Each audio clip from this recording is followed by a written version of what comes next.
Good afternoon. Thank you for coming. This morning, Denny Creehan was told that he no longer was a member of the Calgary Stampeders, and a difficult thing to do, but our defense was not progressing the way that we anticipated or where we wanted to be, and a lot of times credit and blame goes to the person who's in charge, and so a change was made. Our defensive coaches will be now shuffled a little bit. The responsibility of coordinating goes to Tim Burke. Casey Creehan will stay working with the defensive line, and Mark Killam will shuffle from the defensive backs to linebackers, and he will not be alone because I will engage to be working with Mark so that he and I will handle the linebacking core. Any questions? What's the risk? Obviously there's lots of risk, but what's the risk of doing this at this time of year when you're still hunting for a playoff spot and trying to get the team to a place where they can be there? The risk of not doing it is we will probably get maybe the same thing that we're getting, and status quo was not going to be good enough. We have to move, so we're hoping that what this does is it gets the players to be held accountable and play the way they're supposed to play and are capable of playing. Now, it is a risk, but it was one that I, as well as Jim Barker, and were willing to take. And making the decision, it was my decision. I bounced it off Jim, and then made sure that the executive committee would allow me the opportunity to do it. Was it strictly predicated on performance of the team, Tom? There was some talk, there was some issues in terms of personalities? Well, we all have our great personalities. Let me tell you what Denny's great personalities are.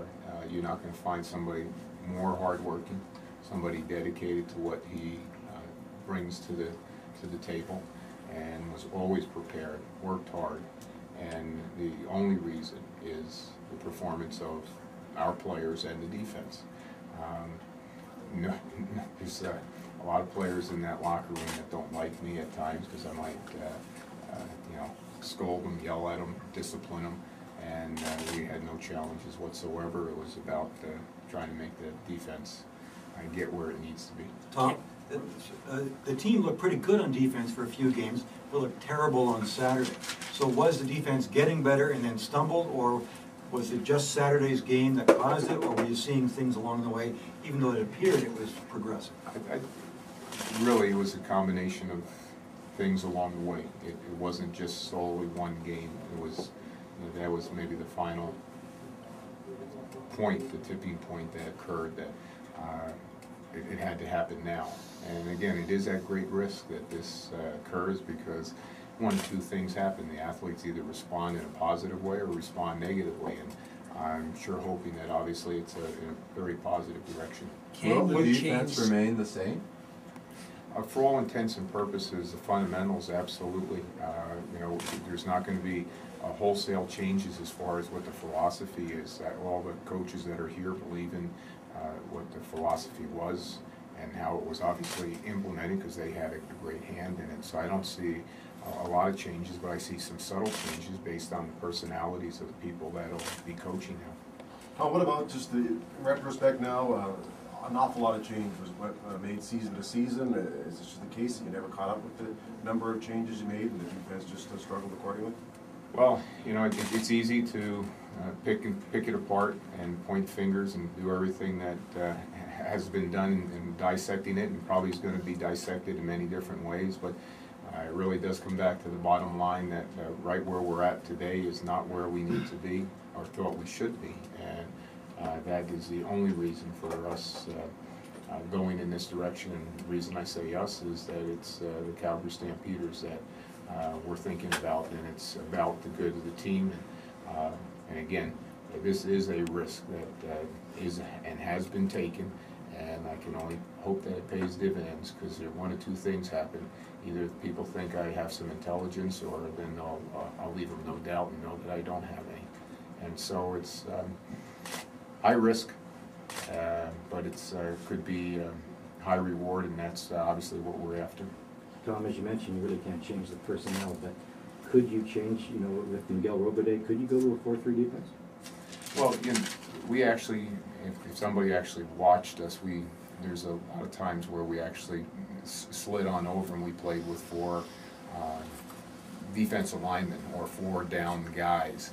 And so we will look at a lot of things and exactly how we do and the personnel that we will use. I mean, this is not that old that the coaches now were just called in, and with having 3 days off with the players, there weren't a lot of coaches that were going to come in today, but I asked them to come in and so we could take care of this. And I know the coaches now on the defensive staff are going to put their heads together and come up with the best way in which to win as many football games as we possibly can. Philosophically, Tom, I mean, although you want to win every game, you do have 5 weeks to the playoffs.